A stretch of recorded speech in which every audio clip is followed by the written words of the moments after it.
오늘 함께 하실 말씀은 출애굽기 24장 1절, 2절 그리고 18절입니다. 다 같이 일어나셔서 출애굽기 24장 1절, 2절 그 다음에 18절 읽으시도록 하겠습니다. 읽어보시겠습니다. 또 그분께서 모세에게 이르시되 너는 아론과 나답과 아비후와 이스라엘 장로 70명과 함께 주에게로 올라와 멀리서 경배하라. 모세 혼자만 주에게 가까이 나오고 그들은 가까이 나오지 말며 백성은 그와 함께 올라오지 말지니라 하시니라. 18절 모세는 구름 가운데로 들어가 산 위로 올라갔으며 밤낮으로 40일 동안 산에 있었더라. 기도드리겠습니다. 하나님 아버지 참 감사합니다. 오늘 또 이렇게 지체들과 함께 주님께 찬양드리고 또 경배드리는 시간 가질 수 있도록 인도하여 주셔서 감사를 드립니다. 선포되어지는 말씀을 통해서 하나님께서 성막을 우리에게 주신 그 마음을 이해하고 바로 알아서 우리의 신앙에 도움이 되고 또 우리가 앞으로 어떻게 삶을 살아야 할지에 대한 그런 방향도 결정할 수 있는 그런 귀한 시간 될 수 있도록 축복하여 주시기 바랍니다. 아멘. 감사드리며 살아계신 우리 주 예수 그리스도의 이름으로 기도드렸습니다. 아멘. 앞으로 저는 이제 말씀을 이게 성막에 관련해서 공부를 해서 이렇게 또 교제를 하려고 합니다. 또 중간중간에 또 하나님께서 또 허락해 주시는 다른 내용의 말씀이 있으면 또 그렇게도 하겠지만 앞으로 주로 성막에 대해서 제가 함께 교제를 하게 될 것 같습니다. 먼저 출애굽기 24장 1, 2, 18절을 읽었는데 18절 보시면 모세가 구름 가운데로 들어가 산 위로 올라갔으며 그랬습니다. 이 산은 신의 산입니다. 그렇죠? 네. 그런데 지금 이 상황에서 산 위로 올라간 것은 처음 올라간 게 아니고 두 번째 올라간 상황입니다. 그러면 모세가 첫 번째로 신의 산에 올라간 것은 어디에 나와 있냐면 출애굽기 19장 20절에 나와 있습니다. 한번 보시면 출애굽기 19장 20절 보시면 주께서 신의 산에 곧 그 산의 꼭대기에 내려오시고 주께서 그 산의 꼭대기로 모세를 부르시니 모세가 올라가매 라고 되어 있습니다. 모세가 이렇게 하나님의 명령을 따라서 신의 산에 올라가서 하나님을 만났고요. 자, 그 19장 25절 보면은 어떤 말씀이 있냐면 이에 모세가 백성에게 내려가서 그들에게 말합니다. 뭘 말했냐면 20장 1절 보시면 하나님께서 이 모든 말씀으로 말씀하여 이르시되 해가지고 그 위에 소제목이 뭐라고 나와 있습니까? 10가지 명령, 10계명이죠. 그래서 모세는 이 19장에서 처음 시내 산에 올라가서 하나님을 만났고 거기서 10계명을 받아서 25절에서 내려와서 20장부터 이렇게 10계명을 선포했다라는 겁니다. 근데 오늘 저희들이 다룰 내용은 이제 24장에 18절 모세는 구름 가운데로 들어가 산 위로 올라갔으며 산 위로 올라갔는데 이게 이제 두 번째 올라간 겁니다. 그래서 거기 며칠 동안 있었죠? 40일 동안 있었습니다. 40일 동안. 이제 그래서 이후의 이야기들을 이제 함께 말씀으로 교제하고자 합니다. 자, 먼저 인간이 우리가 이제 하나님을 알게 되면 우리는 무엇을 발견하게 되냐면 우리가 이제 죄인인 것을 발견하게 됩니다. 그리고 그 죄에 대한 형벌을 알게 되고 이 형벌이 정말 무섭고 끔찍한 거구나 그걸 알고 자연스럽게 죄로부터 구원받기를 원하게 됩니다. 그러나 구원받기 전에 우리 인간이 먼저 깨달아야 될 게 뭐냐면 나는 나 스스로를 구원할 수가 없구나 이거를 먼저 깨달아야 됩니다. 아담도 이 교훈을 배웠습니다. 자, 어떤 과정을 통해 배웠냐면은 자, 아담과 이브는 죄를 지었습니다. 그렇죠? 네. 죄를 짓고 나서 무화과 나무 잎으로 만든 앞치마를 입었습니다. 그 앞치마로 자기의 죄를 가리고 해결할 수 있을 거라고 생각을 했기 때문에 그렇게 했죠. 그런데 하나님께서는 그 아담과 이브가 만든 앞치마를 인정하셨습니까? 아니면 무시하셨습니까? 무시하셨죠. 자, 무시하시고 그 상태로 끝난 게 아니라 또 그의 모든 자손과 모든 피조물에게 하나님은 이렇게 저주를 선포하셨습니다. 그게 이제 창세기 3장 17절에 나와 있는데 한번 보실까요?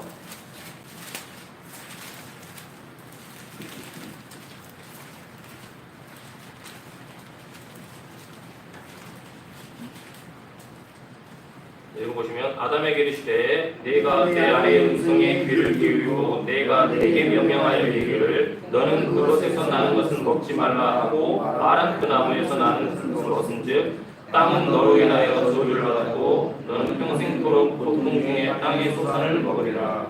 예. 모든 세상에 이렇게 하나님은 저주를 선포하셨습니다.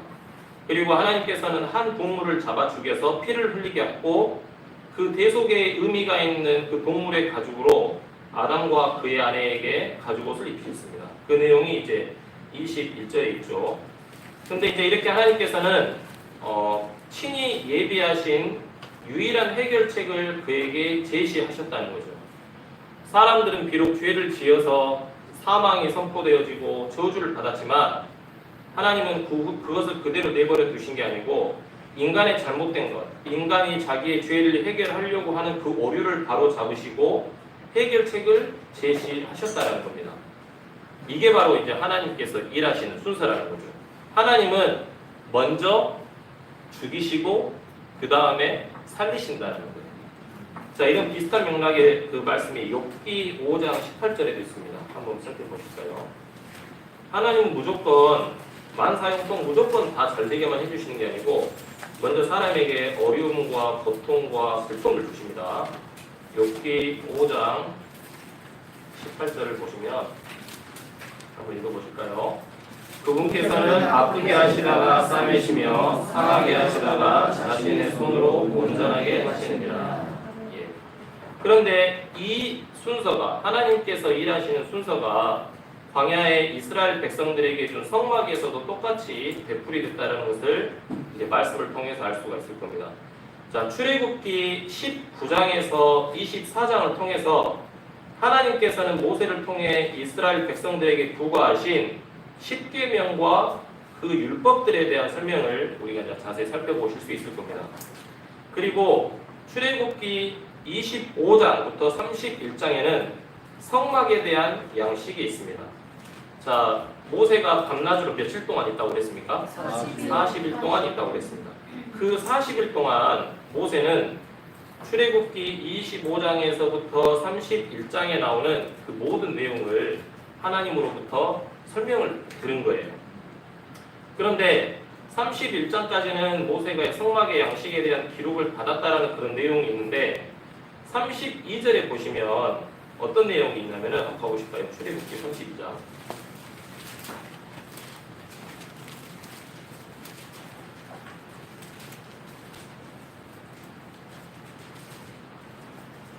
32장 읽진 않겠습니다. 그 1절 바로 위에 소제목이 뭐라고 되어 있습니까? 금송아지가 있습니다.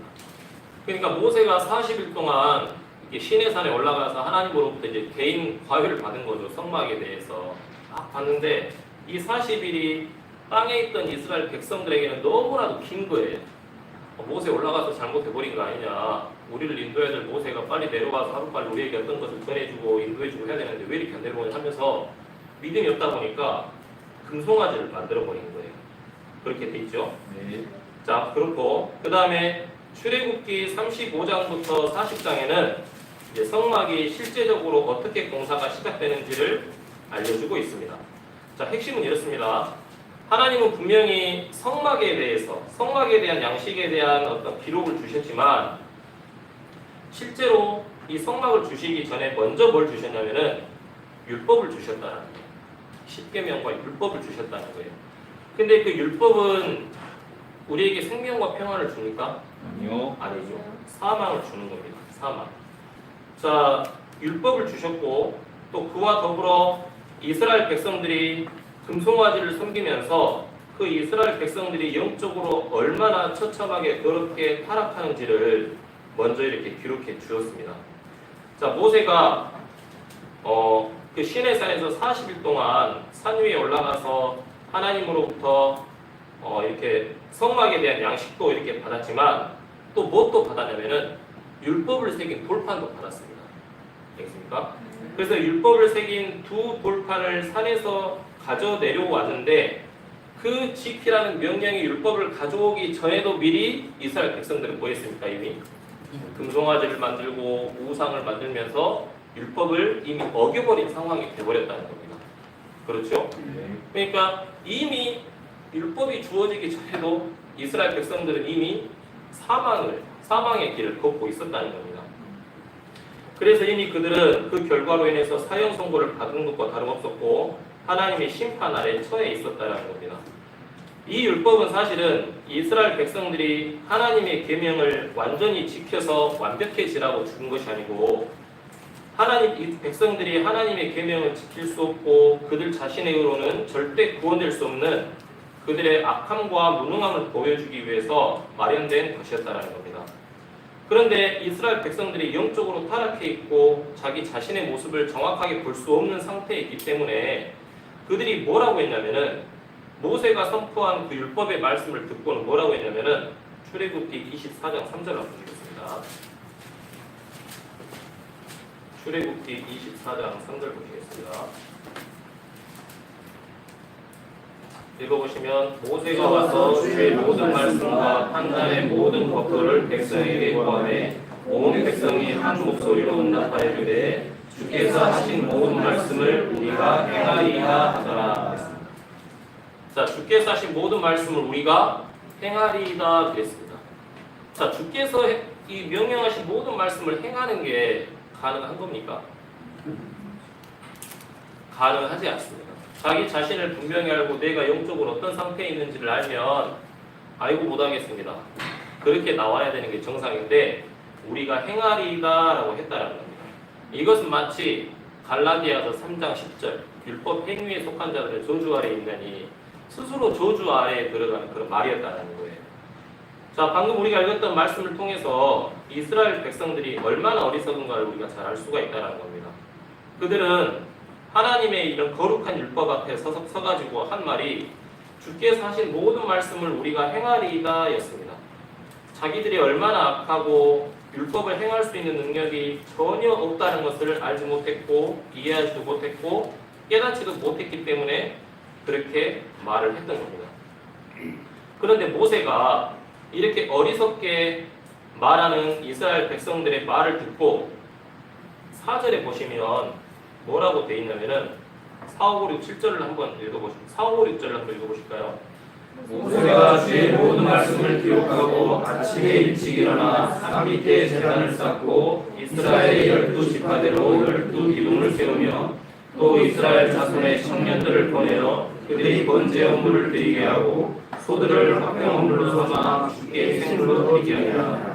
또 모세가 피의 절반을 취하여 대안에 담고 피의 절반은 제단 위에 뿌리며 그랬습니다. 자, 이스라엘 백성들이 율법을 지킴으로써 구원받는 것이 아니고 이스라엘 백성들이 희생 제물의 피로 말미암아서 구원받을 수 있다는 사실을 모세는 알고 방금 읽었던 말씀대로 모세는 제물을 바치는 일을 행했습니다. 그렇죠? 그러니까 이스라엘 백성들의 마음과 모세의 마음이 전혀 다르고 완전한 차이가 있었다는 겁니다. 백성들은 여전히 행위 아래 머물러 있었고 모세는 행위가 아니라 주님의 은혜, 하나님의 은혜, 피 뿌림이 아니면은 구원받을 수 없다라는 사실을 모세는 알았다는 겁니다.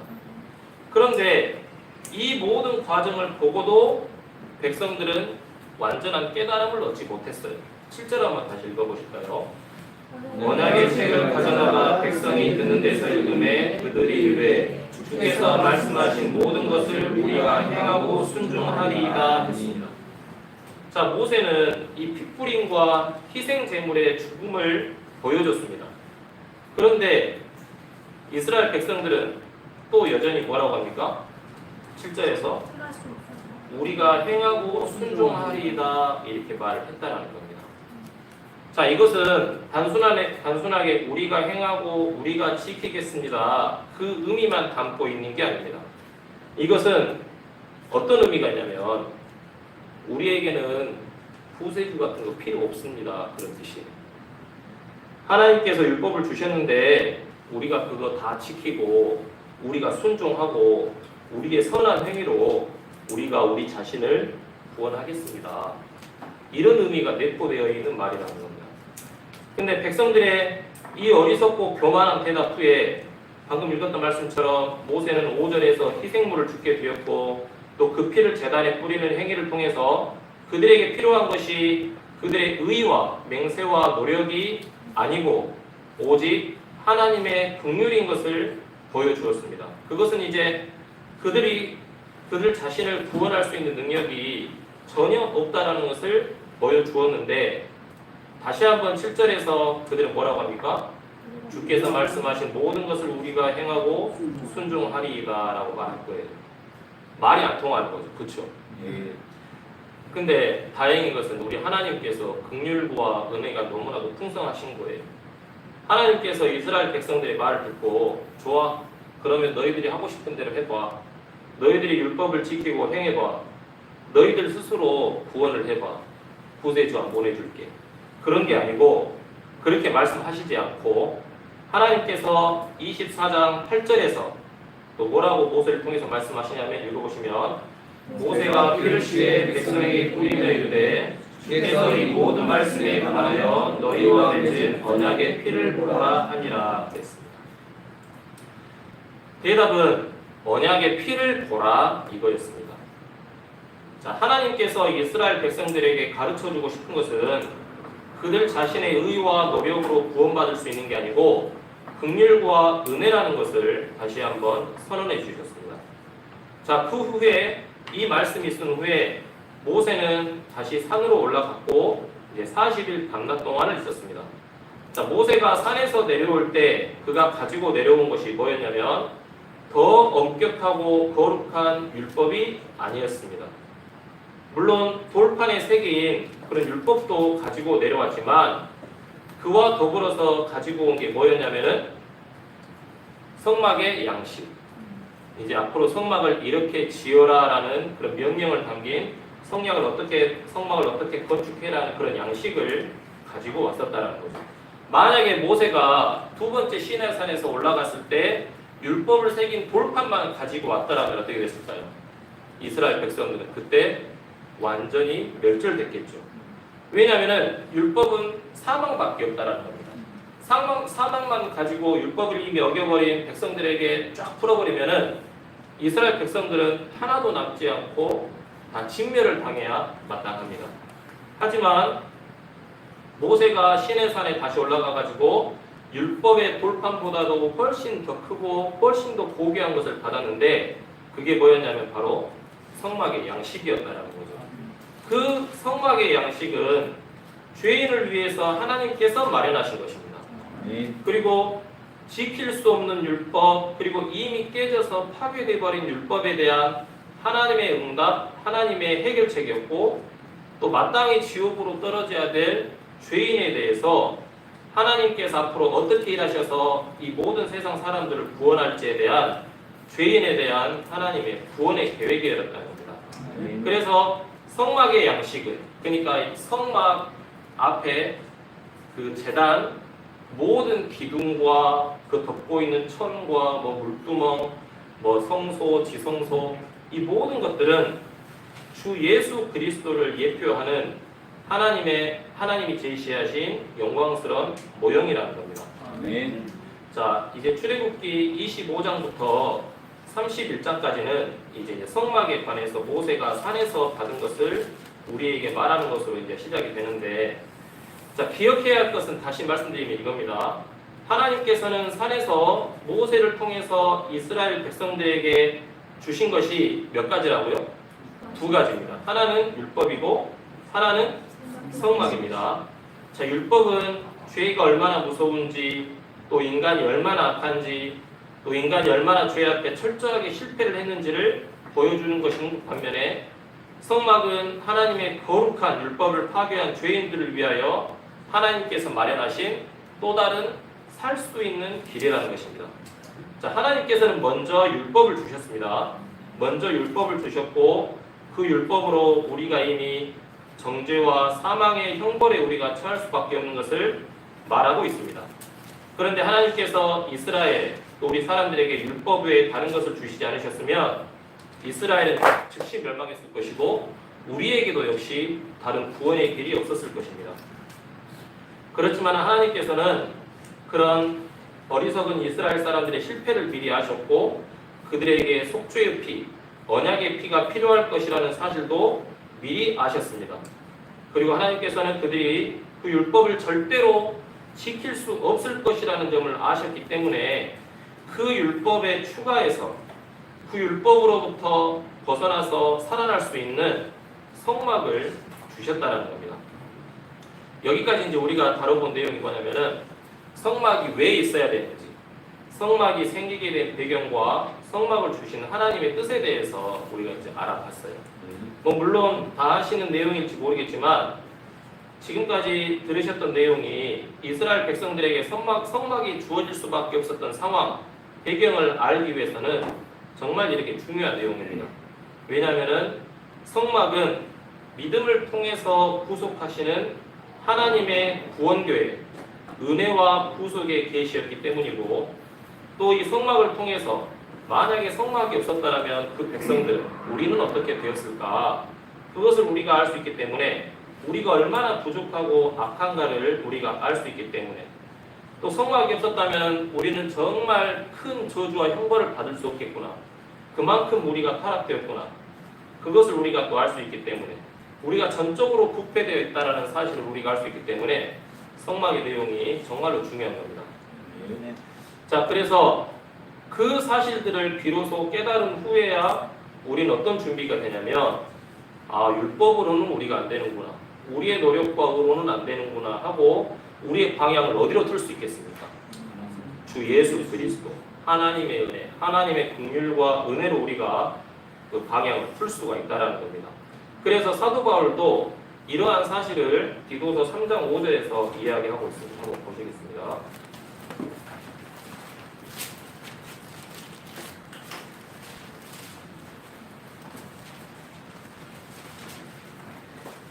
읽어보시면, 그분께서 우리를 구원하시되 우리가 행한 의로운 행위로 하지 아니하시고 오직 자신의 긍휼에 따라 다시 태어남의 시승과 성령님의 새롭게 하심으로 하셨고. 자, 우리가 행한 의로운 행위로 하지 아니하시고 그랬습니다. 왜 그렇겠습니까? 우리의 노력은 다 헛되기 때문입니다. 우리는 어떠한 노력을 해도 이미 율법을 어기고 파괴해버린 상태에서 하는 것이기 때문에, 이걸로는 아무 소용이 없기 때문에 하나님께서 자신의 긍휼에 따라 성막을 주신 의도시죠. 그래서 이제 하나님께서는 우리에게 우리의 행위에서, 율법에서 돌이켜서 주 예수 그리스도의 은혜로 돌이키라, 그 말씀을 계속 성경에서 하시는 겁니다. 자, 성막에 대해서 이제 자세한 연구와 이제 공부를 이제 하게 될 건데, 아까 했던 말을 다시 한번 말씀드리면, 신의 산에서 모세에게 하나님께서 주신 것은 두 가지입니다. 하나는 율법, 그리고 다른 하나는 성막입니다. 율법은 우리가 얼마나 악한지를 깨닫게 하고 우리가 얼마나 더럽고 추한지를 확증시키는 것이고, 성막은 그런 죄에 대한 하나님의 해결책입니다. 이것을 정확히 알게 되면 이제 저희들을 포함한 많은 사람들이 율법에서 은혜로 옮겨지게 됩니다. 그리고 신의 산에서 갈보리의 십자가로 우리 마음이 돌이켜지는 것이고, 우리의 의로부터 하나님의 의로, 그리고 내가 뭔가를 하려고 하는 것에서부터 이제 하나님이 해놓으신 사실로 우리가 이제 옮겨질 수 있다는 것입니다. 아시겠죠? 네. 근데 이제 안타깝게도 이 일이 있은 후에 정말로 많은 시간이 흘러갔습니다. 3,500년이라고요. 그 기간을 계산하던데, 성막이 주어진 후로. 근데 여전히 많은 사람들이 이 교훈, 이 진리를 알지 못하고 있다는 겁니다. 구원받기 위해서 아직도 뭔가 선행을 해야 되고 율법을 지켜야 된다고 생각하는 사람들이 너무나도 많습니다. 그리고 여전히 그런 방법으로 하나님이 보시기에 의로워지려고 하는데, 이것은 어떠한 행위냐면은 아까 읽었던 출애굽기 24장 3절에서 읽었던 주께서 하신 모든 말씀을 우리가 행하리이다라고 말을 하는 것과 똑같은 짓이라는 겁니다. 인정하십니까? 네. 그리고 그것은 우리가 스스로 저주 아래로 걸어 들어가고 있다는 것과 다름이 없다라는 거죠. 그러니까 우리가 행하리이다라고 이스라엘 백성들이 이야기를 했는데, 그거 영어 번역을 보면은 we will do입니다. 우리가 행하겠습니다. 우리가 해보겠습니다. 근데 그게 얼마나 헛된 꿈입니까? 그렇죠. 여러분이 만약에 제가 열심히 노력해서 걸어서 달나라에 가보겠습니다. 말이 됩니까? 아니요. 안 되죠. 인간은 처음에 이제 그렇게 이야기했다라는 겁니다. 근데 우리가 아무리 최선의 노력을 한다고 해도 우리의 모든 노력은 허무하고 가치 없고 스스로 저주 아래로 들어가는 것일 뿐입니다. 그래서 하나님께서는 우리가 하겠다라는 그런 모든 다짐을 무시하고 파기하시고 누구를 보내셨는지 아십니까? 주 예수 그리스도를 이 세상에 보내셨다는 겁니다. 네. 그 주 예수 그리스도의 모형이 바로 성막이라는 겁니다. 그 성막의 모형인 그 성막이 와서 또 그러니까 우리 주 예수 그리스도께서 오셔서 우리의 죄를 짊어지시고 피를 흘리셨다는 거죠. 그 예수님께서 속죄의 모든 사역을 다 마치시고 십자가에 이제 숨을 거두시기 전에 무슨 말씀하셨죠? 다 이루었다. 그 단어는 It is finished라고 합니다. 자, 방금 이스라엘 백성들이 우리가 행하리이다 하는 말이 뭐라고 했습니까? We will do. 근데 예수님이 마치셨고 뭐라고 말씀하셨죠? It is finished라고 말씀하셨어요. 이스라엘 백성들은 자기들이 할 수 있다, 우리가 행하겠다라고 외쳤지만 그 결과는 누가 결국에 이루셨습니까? 예수님이 이루셨다는 거죠. 그러니까 백성들은, 어리석은 인간들은 우리가 한번 해보겠습니다, we will do 하고 외쳤지만 정작 그 모든 일을 끝마치고 모든 것이 끝났다라고 선포하신 분은 결국 누구시죠? 예수님이라는 겁니다. 그러니까 모든 것을 이렇게 온전하게 완성하신 주 예수 그리스도의 사역이 이미 오래전에 성막을 통해서 그림자와 모형으로 주어주셨다는 겁니다. 그러니까 성막에 있는 제단, 그리고 거기에 뿌려지는 피, 또 거기에 드려지는 희생 제물, 이 모든 것이 인간의 모든 부족함과 연약함을 온전하게 하는 하나님의 계시였다는 겁니다. 자, 성막에 대해서 신약에서 언급하는 그런 증거하는 말씀을 한번 살펴보겠습니다. 히브리서로 넘어가겠습니다. 히브리서 9장 19절부터 22절까지입니다.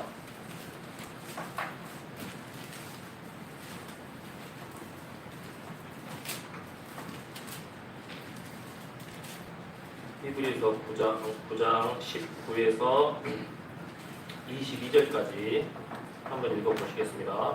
모세가 율법에 따라 모세에게 모든 피를 말하기에 송아지와 염소의 피를 물과 주홍색 양털과 수초와 함께 취하여 그 책과 온 백성에게 뿌리며 이르되 이것은 하나님께서 너희에게 명하신 상속 언약의 피라 하였고 또한 성막과 섬기는 일에 쓰는 모든 그릇에 피를 뿌렸느니라. 율법에 따라 거의 모든 것이 피로써 깨끗하게 되나니 피 흘림이 없은즉 사면이 없느니라. 마지막에 피 흘림이 없은즉 사면이 없느니라. 이 말씀을 꼭 기억하셔야 됩니다. 자, 이 말씀을 두고 우리가 스스로에게 물어봐야 될 질문이 있습니다. 과연 나는 우리 주 예수 그리스도께서 성취하신 그 진리를 올바로 깨닫고 있는지, 그리고 그 진리만을 의지하고 있는지를 우리가 물어봐야 됩니다. 우리가 구원받기 위해서 노력해야 될 일이 아무것도 없습니다. 죄인은 철저하게 악하고 무기력하고 자기의 노력으로 구원받기에는 완벽하게 절망적입니다. 자신의 종교나 노력이나 자신의 선행이나 장점이나 도덕성과 의를 가지고 구원을 받을 수 없습니다. 그래서 뭐가 필요합니까? 피 흘림이 필요합니다. 우리는 너무나도 절망적이고 우리의 행위와 노력을 통해서는 절대로 구원을 받을 수 없기 때문에 뭐가 필요합니까? 피 흘림이 필요한 겁니다. 피 흘림이 없은즉 사면이 없느니라 그랬죠. 그래서 이 말씀을 다윗이 로마서 4장 5절에서도 다시 한번 못 받고 있는데 한번 찾아보실까요? 다 아시는 말씀이겠지만 로마서 4장 5절입니다.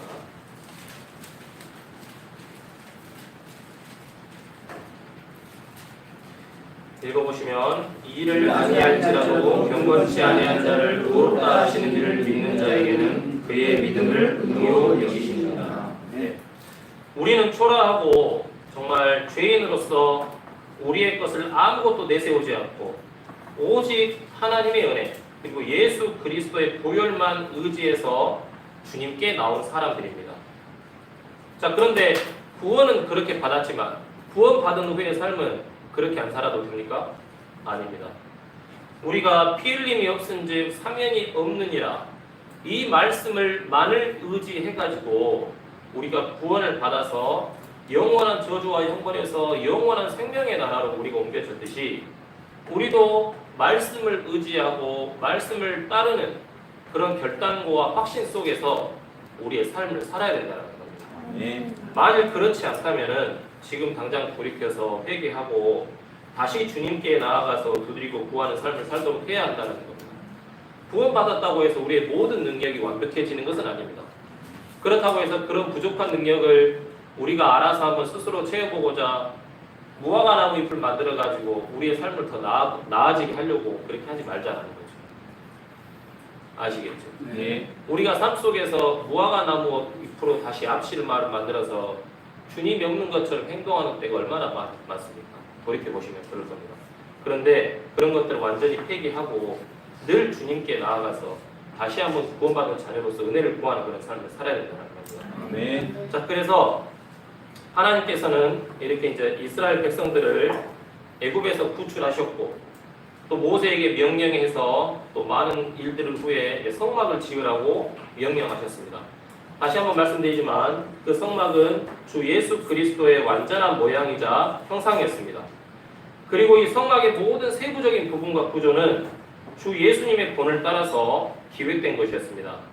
그리고 성막의 모든 구조와 각 부분과 기구들과 성막 안에서 행해진 모든 일들은 주 예수 그리스도의 긍휼과 사랑과 거룩함에 대해서 계시하고 있다는 것을 알 수 있는데 방금 이제 히브리서 9장 아까 찾았었죠. 다시 한번 보시겠습니다. 그때 뭐 찢어진 휘장이라는 그런 주제로 말씀을 할 때도 이제 이 말씀을 찾았었는데 다시 한번 보시겠습니다.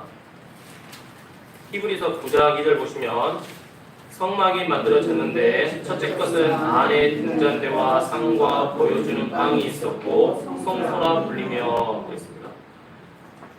그 다음에 3절도 읽어보시겠습니다. 둘째 휘장 뒤에 있는 성막은 지성소라 불리느니라. 성소는 성막에 있는 두 개의 방 중에서 좀 큰 방이었습니다. 그리고 그 방 안에 이제 지성소가 있거든요. 자, 그래서 성소는 거룩한 것이고 그 다음에 지성소는 가장 거룩한 곳, 하나님의 말씀이 계시는 곳, 하나님의 말씀의 왕좌가 계신 곳, 그래서 이제 지성소라고 불립니다. 자, 그 다음에 4절, 5절도 한번 읽어보시겠습니다. 거기에는 금향로와 보라우며 금으로 입힌 언약궤가 있었고 이 궤 속에는 바알 박은 금 항아리와 아론의 상난 막대기와 언약의 돌판들이 있었으며 이 궤 위에는 긍휼의 자리를 덮는 영광의 그릇들이 있었는데 이것들의 가라에는 우리가 지금 낱낱이 말할 수 없노라. 예. 자, 여기까지 읽어보시면 우리가 이제 뭘 알 수 있냐면 성막의 존재 목적에 대해서 한번 생각을 해보실 수 있고 또 그 존재 목적에 대해서도 우리가 이제 생각을 한번 해볼 수가 있습니다. 자, 성막의 존재의 목적은 뭐냐면 하나님과 인간이 어떤 곳입니까? 만날 수 있는 곳입니다. 근데 중요한 핵심은 이겁니다. 아무나 이 성막에서 만날 수가 있습니까? 아닙니다. 희생 제물과 그 피를 통해서 인간이 하나님께 나아갈 수 있는 유일한 길이고 통로라는 겁니다. 또 반대로 말하면 이 성막을 통해서만이 하나님께서 인간을 만나 주신다는 겁니다. 오직 성막에서만 동물의 피를 통해서 하나님과 인간이 만날 수 있다는 거죠. 만약에 이 성막이 없다면 또 성막에서 드릴 수 있는 희생 제물과 그것의 피를 흘릴 수 있는 장소가 없었다면은 이스라엘은 그 이스라엘 민족 가운데서 하나님을 만날 수 있는 장소가 있었겠습니까? 없었겠습니까? 없었습니다. 그런 측면에서 볼 때 이 성막은 우리 주 예수 그리스도를 예표하고 있다는 겁니다. 우리는 오직 그 주 예수 그리스도 안에서만 우리 인간은 오직 주 예수 그리스도를 통해서만이 하나님께로 나아갈 수가 있다는 겁니다. 자, 뿐만 아니라 그분 안에서만, 예수 그리스도 안에서만 하나님께서 예수님이라는 화해 연물, 희생 제물의 피를 통해서 우리 인간을 만나 주신다는 겁니다. 여러분, 하나님 감사합니다. 부처님이 나 대신 위해 죽어 주셨네요. 그렇게 말을 할 수 있습니까? 내가 도무지 너희를 알지 못하느니라. 그렇게 말씀하시지 않겠습니까? 오직 예수 그리스도를 통해서만. 이스라엘 백성들이 자기의 죄를 고백하고 자백하고 하나님의 은혜를 위해서 그 죄를 씻음 받으려면은 하나님이 정해주신 성막으로만 가야 되는 거예요. 그것처럼 우리가 하나님의 은혜를 입고 하나님께 죄를 자백하고 죄의 용서를 받으려면 오직 예수 그리스도의 피를 통해서만, 예수님 안에서만 우리가 하나님께 나아가야 된다는 겁니다. 오직 주 예수 그리스도 안에서만 하나님과 죄인들이 그 예수님께서 흘리신 보혈을 근거로 해서 만날 수가 있다는 겁니다. 자, 성령님께서는 또 이렇게 히브리서 9장을 통해서 계속 말씀하시는데 9장 11절부터 14절까지 한번 읽어보시겠습니다. 히브리서 9장 11절부터 14절입니다.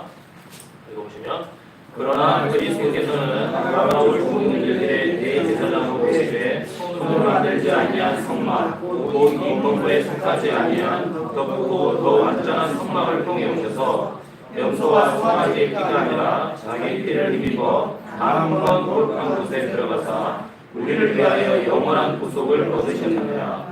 황소와 염소의 피와 암송아지의 죄를 부정한 자에게 뿌려 육체를 거룩히 구별하고 정결하게 하거든 하물며 영원하신 성령을 통해 자신을 정없이 하나님께 드린 그리스도의 피는 죽은 행위로부터 너희 양심을 얼마나 더 많이 깨끗하게 하여 살아계신 하나님을 섬기게 하겠느냐. 11절 보시면 그러나 그리스도께서는 다가올 좋은 일들의 대제사장으로 오시되 그랬습니다. 이 말씀을 통해서 알 수 있는 것은 자, 예수 그리스도는 하늘에 있는 원래 성막, 그러니까 땅의 성막은 모형입니다. 그것의 원형이 어디에 있습니까? 셋째 하늘에 있습니다. 예수 그리스도는 이 땅에 있었던 성막의 원형이 되는 원래 성막의 영원하고 거룩한 성전입니다. 그리고 광야에 있었던 성막은 아직 오시지 않은 예수 그리스도의 예표이며 그림자였다는 겁니다. 그리고 성막의 제단은 십자가에 달리신 예수님을 상징합니다. 자, 피를 뿌렸다고 했잖아요. 제단에 뿌리는 겁니다. 그리고 물두멍, 거기 안에 있는 물두멍은 영원한 말씀으로서의 예수님에 대한 설명입니다. 또 보여주는 빵을 두는 상의 빵, 개역 성경에는 진설병이라고 나와 있는데 이것은 생명의 빵으로서의 예수 그리스도를 상징합니다. 또 성막 안에 있는 등잔대는 세상의 빛으로서의 예수 그리스도, 또 향제단은 중보하신 예수 그리스도의 사역, 그리고 언약궤는 또 그분의 지구하신 거룩한 권능과 왕의 위치를 말할 뿐 아니라 또 그의 다 이루신 또 사역을 상징합니다. 그리고 성막은 주로 또 나무로 이루어져 있는데 그 나무는 그분이 가지고 계신, 지니고 계신 인성을 상징하고 또 거기에 있는 정금, 금은 그의 신성을 의미합니다. 그리고 성막 안에 있는 은은 그분의 피를 상징하며 죄값을 상징하고 또 놋은 그분의 완전하신 거룩을 이야기합니다. 그리고 또 전에 이야기했던 이 찢어진 휘장, 이 휘장은 인간이 하나님께로 나아가기 위해서 찢어져야만 되는, 찢기고 피 흘려야만 되는 예수님의 몸을 나타내고 있습니다. 그래서 이제 앞으로 성막에 대해서 이제 공부를 할 때 방금 제가 나열해서 말씀드린 것들을 이렇게 쭉 이야기를 이제 할 수 있을 것 같습니다. 그런데 이런 것들 외에도, 이런 것들을 종합한 것 외에도 우리가 또 다시 한번 다른 측면에서 상기해야 될 중요한 사실이 뭐냐면 이스라엘에는 성막이 몇 개 있었습니까? 한 개 있었습니다. 한 개. 오직 한 개. 하나님이 지정해 주신 오직 한 개. 그리고 오직 하나의 성막과 오직 하나의 희생 제단이 있었다라는 겁니다. 사람이 만약에 성막이 너무 머네, 우리 있는 곳에 성막을 하나 막 만들고 우리가 여기도 제단 하나 만들자 해버리면 거기에서 드려지는 제사를 하나님이 받아주시겠습니까? 아니요. 전혀 안 그렇습니다. 그러니까 하나님께서는 어떤 희생 제물이라고 할지라도 그 제물이 아무리 완전하고 좋다 하더라도 하나님이 지정해 주신 유일한 성막에 있는 제단에 가져오지 않으면 그 제사와 그 제물은 절대로 받아주실 수가 없다라는 겁니다. 네. 자, 그 사실을 한번 확인해 보실까요? 레위기 17장 3절 4절에서 찾아보시겠습니다.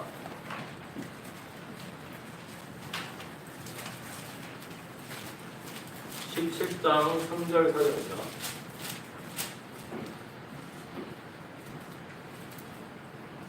읽어보시면 이스라엘 집에 속한 것 중에서 누구든지 소나 어린 양이나 염소를 진영 안에서 잡거나 혹은 진영 밖에서 잡아서 세중의 성막문으로 그것을 가져다가 주의 성막 앞에서 주께 헌물로 드리지 아니하면 그 사람에게 피를 돌릴지니 그가 피를 흘렸은즉 그 사람은 자기 백성 가운데서 끊어지리라. 제물을 드리는 곳으로 하나님께서 허락하신 곳은 오직 성막 한 곳, 그리고 성막 안에 있는 제단이었습니다. 그렇죠? 네. 이스라엘 백성들이 이제 많은 성경을 통해서 이스라엘 역사를 되살펴 보면 많은 왕들이 하나님의 진노를 얻고 전쟁을 통해서 막 망하게 되는데 그 이유가 뭐냐면, 그러니까 하나님을 진노하고 그들 자신에게 하나님의 심판을 초래하고 마침내 모든 민족 가운데서 흩어짐을 당하게 된 원인이 바로 뭐냐면, 하나님이 정해주신 이 유일한 제단을 떠나가지고 다른 곳에서 각자가 세운 우상을 세우고 계속 반복해서 그곳에서 제사를 드렸기 때문에 그렇습니다. 오늘날도 하나님께로 가는 길은 오직 한 길입니다. 하나님께서 죄를 만나시는 곳 오직 하나, 무엇입니까? 주 예수 그리스도라는 겁니다. 그게 과거에는 성막이었지만 현재는 어딥니까? 예수 그리스도의 십자가라는 겁니다.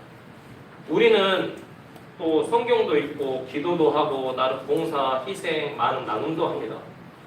그런데 그게 예수 그리스도의 은혜로 말미암아서 우리가 그렇게 할 수 있습니다라는 그 예수 그리스도가 빠져버리면 어떻게 됩니까? 그냥 우상 숭배입니다. 그냥 자기 의고 자기의 행위를 나타내는 것일 뿐이라는 겁니다. 우리가 구원받기 전에 오직 예수 그리스도라는 통로를 통해서 하나님께 나아가서 그 죄의 용서, 긍휼과 사랑과 은혜를 우리가 내려받았듯이 구원받은 후에도 그렇다는 겁니다. 한 번씩 제가 퇴근하고 피곤한 몸을 이끌고 집에 오는데 너무 감사했습니다. 왜냐하면 여호수에서 광야까지 산 넘고 물 건너 걸어서 집에 가지 않는 게 너무나도 감사했습니다. 하나님께서 차를 주셔서 너무나도 감사했어요. 근데 차만 있으면 뭐합니까? 제가 손으로 핸들을 잡고 핸들을 돌려야 되고 눈을 보고 차선을 지키고 신호가 멈췄구나, 신호가 있구나 딱 멈춰야 되고 차를 피해서 가야 되고 발로 브레이크를 밟아야 되고 발로 속도를 내야 되고 그 모든 것들을 제가 할 수 있으면 너무나도 감사하더라고요. 당연한 게 아니더라고요. 차가 있으면 뭐합니까? 반듯한 길이 있어야 할 수 있는 거 아닙니까? 반듯한 길이 없고 어디 막 울퉁불퉁하고 막 지진이 일어나고 용암이 막 흘러나오고 그러면 제가 어떻게 운전하겠습니까? 근데 그 출퇴근 과정의 길에서도 주님께 감사가 되더라고요. 하나님 감사합니다. 말을 할 수 있게 해주셔서 감사합니다. 지체의 기도를 들을 수 있는 귀를 주셔서 감사합니다. 이렇게 찬양할 수 있는 혀, 반주의 박자에 맞춰서 찬양할 수 있는 입과 귀, 음성을 낼 수 있는 성대 감사하더라고요. 그렇죠. 우리가 삶에 있어서도 그렇다는 겁니다. 구원을 받는 것도 하나님의 은혜지만 살아가는 것도 하나님의 은혜인 거예요. 이 모든 감사를 드리면 우리의 삶이 살아있는 희생물로서 하나님께 드리는 삶이 되는 건데, 그렇지 않으면, 그런 감사가 빠져버리면 그냥 나 잘난 맛에 사는 그냥 우상 숭배에 불과하다는 거죠. 그걸 늘 기억하셔야 됩니다. 아멘. 그래서 우리가 살아갈 수 있는 것, 과거에는 성막이었지만 지금은 주 예수 그리스도의 은혜, 그 십자가 덕분에 우리가 이렇게 모여서 또 하나님께 경배를 드릴 수 있다는 거. 말씀 두 개만 한번 찾아보고 다음 교제하겠습니다. 요한복음 14장 6절 한번 보실까요? 오직 주님의 은혜를 선포하고자 하는 말씀입니다. 요한복음 14장 6절입니다. 읽어보시면 예수님께서 그에게 이르시되 내가 곧 길이요 진리요 생명이니 나를 통하지 않고는 아무도 아버지께로 나오지 못하니라. 한 구절 더 보시겠습니다. 요한복음 4장 12절입니다. 사도행전 4장 12절입니다.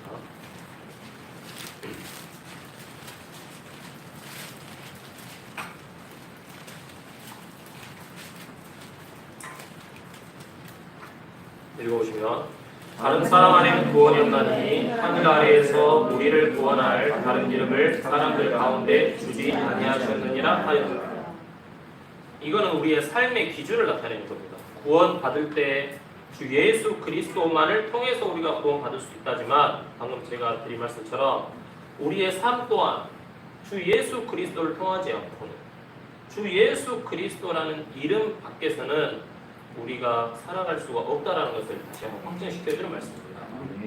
자, 그러나 이스라엘 백성들은 그 당시에 이스라엘 백성들은 위의 말씀에 순종하지 않았고 오직 성막에만 있는 제단으로 오는 것을 거역해서 하나님의 저주를 초래했다라는 거죠. 자, 안타깝게도 오늘날에도 이것은 변하지 않는 사실인 것 같습니다. 아직도 자기의 노력이나 공로나 선행과 종교 행위로 하나님의 은혜의 구원을 받아보려고 하는 사람들이 있습니다. 그런 사람들은 저주 아래 놓이게 되고 또 영원한 사망의 선고를 받게 되는 결과만 낳게 되는 것이죠. 그래서 우리가 뭐 하는 겁니까? 이 진리를 우리 주변에 있는 사람들과 나누어야 된다는 겁니다. 그게 또 하나님께서 십자가에서 보혈을 흘리신 이유라는 거죠. 자, 마지막으로 성막을 이루는 한 구조를 통해서 한 가지 진리를 또 나누고 마치고자 하는데, 자, 성막은 아까도 말씀드렸지만 하나님과 죄인이 만나게 되는 유일한 곳이고 그것은 그리스도를 상징한다고 했습니다. 그리고 그 성막 안에서 신성과 인성이 완전히 하나가 되어 만나게 된다는 겁니다. 그러니까 하나님과 인간이 만나게 된다는 거죠. 성막의 여러 구조 중에 성막의 기둥들이 있습니다. 자, 그 기둥들이 뭘로 만들어졌냐면 출애굽기 26장 15절을 보시겠습니다.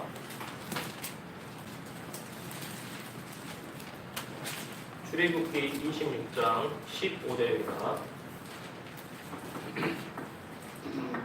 읽어보시면 또 너는 성막에 쓰기 위해 시팀나무로 널빤지들을 만들어 세운되.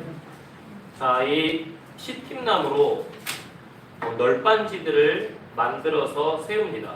그리고 이 널빤지들이 합쳐져 가지고 이제 뭐가 되냐면은 성막의 외부에 기둥들이 되어 있습니다. 기둥. 자, 이 시팀나무가 개역에는 뭐라 되냐면 그냥 조각목으로 되어 있습니다. 조각목. 시팀나무, 나무의 한 종류라고 생각하시면 됩니다. 그런데 이 시팀나무로 만든 널빤지들이 모아져서 기둥이 되었는데 이 기둥들은 그냥 이 시팀나무로만 된 게 아니고 그 시팀나무의 널빤지들이 다 뭘로 되어 있습니까? 금으로 싹 둘러싸여 있습니다. 금으로. 자, 이것은 뭘 의미하냐면은, 자, 일단 시팀나무들은 이 사막의 땅에서 희귀하게 자라는 나무들입니다.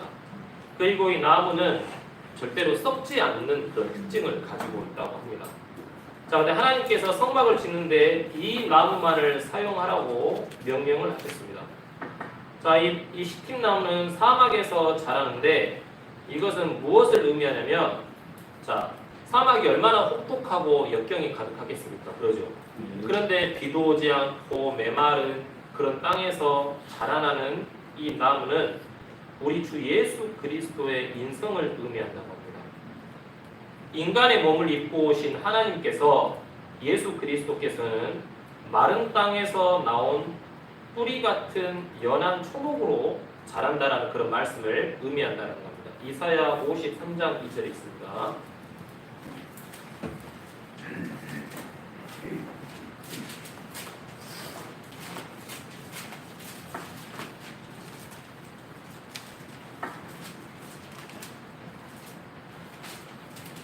이사야 53장 2절입니다. 그가 그분 앞에서 연한 초목같이 마른 땅에서 나온 뿌리같이 자랄 터이니 그에게는 모양도 없고 모함도 없으며 우리가 그를 볼 때 그를 흠모할 만한 아름다움이 없다. 예. 정말 우리 예수 그리스도께서 정말 이렇게 연한 초목같이 마른 땅에서 나온 뿌리, 정말 혹독한 역경 가운데서 자란 그 시팀나무처럼 이 땅에 오셨습니다. 그런데 이 널빤지들이 이제 나중에 정금으로 입혀집니다. 자, 출애굽기 26장 29절 한번 보시겠습니다. 아까 찾았던 26장인데 29절로 보시겠습니다.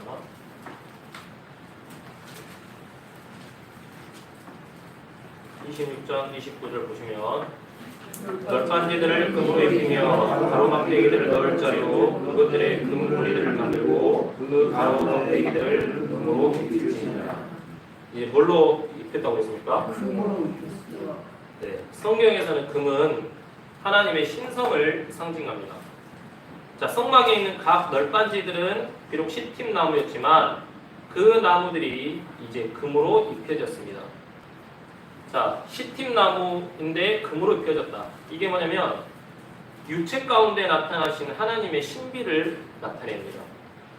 즉 예수 그리스도께서는 영광의 주님, 완전한 하나님이신 동시에 또 완전한 인간인 것을 나타낸다는 겁니다. 그분은 두 성품을 가지고 계셨지만 한 사람이자 한 인격체였습니다. 그게 바로 이 땅에 연약한 육체를 입고 오신 우리 하나님을 의미한다는 거죠. 주 예수 그리스도입니다. 요한복음 1장 14절 보시겠습니다.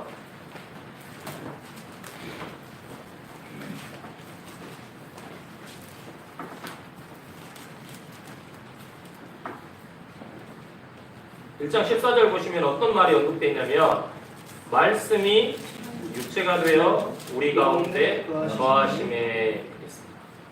네, 이거는 정말 놀라운 신비라는 겁니다. 비밀이 아닙니다. 이것은 신비입니다.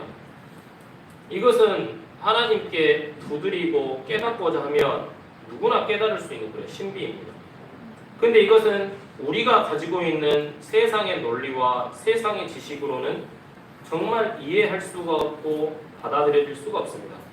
이것은 오직 믿음으로만 받아들여야 되는 것입니다.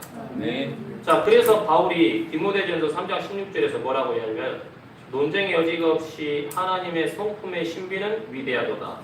하나님께서 육체 안에 나타나시고 이렇게 되어 있습니다. 아무튼 성막에 쓰인 이 시팀나무와 금, 이것은 후속자가 될 수 있는 유일한 분이신 우리 주 예수 그리스도의 속성을 그대로 상징하고 있습니다. 하나님이자 동시에 인간이신 우리 주 예수 그리스도만이 인간으로서 인간의 모든 죄값을 지불하실 수가 있었습니다. 그리고 하나님으로서 예수님께서는 능력과 전능하신 권능이 풍성하신 하나님께서는 한 사람을 위할 뿐만 아니라 동시에 모든 사람을 위해서 무한한 값을 지불하실 수 있는 그런 하나님이셨다는 거죠. 그래서 예수님은 이 인간과 하나님의 사이에 걸어놓인 죄로 인한 단절을 다시 연결할 수 있는 중재자가 될 수 있었다는 겁니다. 예수님께서 인간으로 오신 이유는 인간의 죄를 대신하기 위해서. 하나님이신 예수님이 하나님으로서 이 땅에 오신 이유는 그 무한한 권능과 풍성하신 용서의 능력을 모든 인간에게 베풀기 위해서 그렇게 오셨다는 겁니다. 그래서 인간으로서 예수님은 죽으셨지만 다시 영원한 하나님으로서 다시 부활하셨습니다.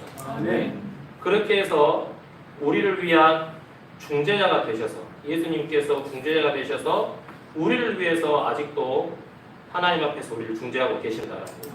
히브리서 9장 15절 내용 한번 살펴보시겠습니다.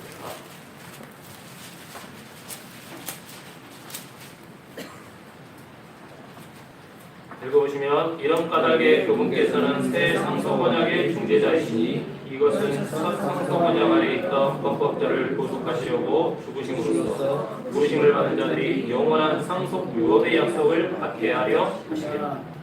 첫 상속 언약 아래 있던 법법들을 구속하시려고 죽으셨습니다. 자, 우리가 율법으로는 완전해질 수 없기 때문에 그걸 아시고 우리를 위해 대신 죽으셔서 중재하고 계십니다. 그래서 그 명령의 부르심을 받고 응해서 믿음을 가진 자들이 영원한 상속 유업을 받을 수 있도록 우리의 허물과 우리의 부족함과 연약함을 전혀 드러나지 않게 완전히 제거하셔서 우리를 하나님 앞에 중재하고 계신다는 겁니다. 그래서 주 예수 그리스도를 떠나서는 이 세상은 어디를 간다고 해도 인간이 하나님을 만날 수 있는 곳이었고 또 하나님께서 우리 인간과 화해할 수 있는 것도 없습니다. 인간이 구원받을 수 있는 것도 없습니다. 오직 주 예수 그리스도, 아까 읽었던 사도행전 4장 12절 말씀처럼 다른 사람 안에는 구원이 없나니 하늘 아래에서 우리를 구원할 다른 이름을 사람들 가운데 주지 아니하셨느니라 하였더라. 이 말씀처럼 우리가 구원을 받는 통로도 주 예수 그리스도이고 주 예수 그리스도의 그 길에서 나오는 하나님이 주 예수 그리스도라는 통로를 통해서 우리에게 주시는 은혜와 성령과 깨달음과 성령의 충만함과 인도하심으로 우리가 살 수 있다는 겁니다.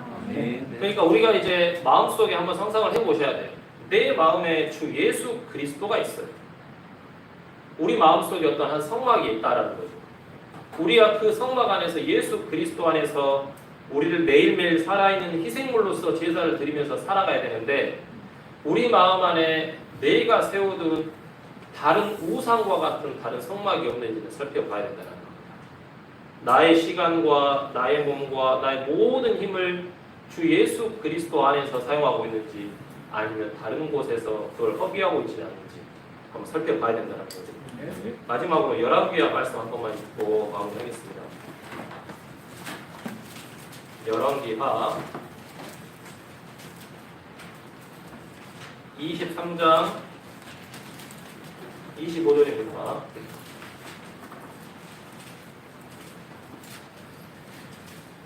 읽어보시면 그와 같이 모세의 모든 율법대로 자기의 마음을 다하고 혼을 다하고 힘을 다하여 주께로 돌아선 왕은 그 이전에도 없었고 그 이후에도 그와 같은 자가 일어나지 아니하였더라. 요시야 왕의 신앙의 자세입니다. 자기의 마음을 다하고 혼을 다하고 힘을 다해서 주께로 돌아선 왕이라고 합니다. 예. 쉬웠을까요? 어려웠겠죠.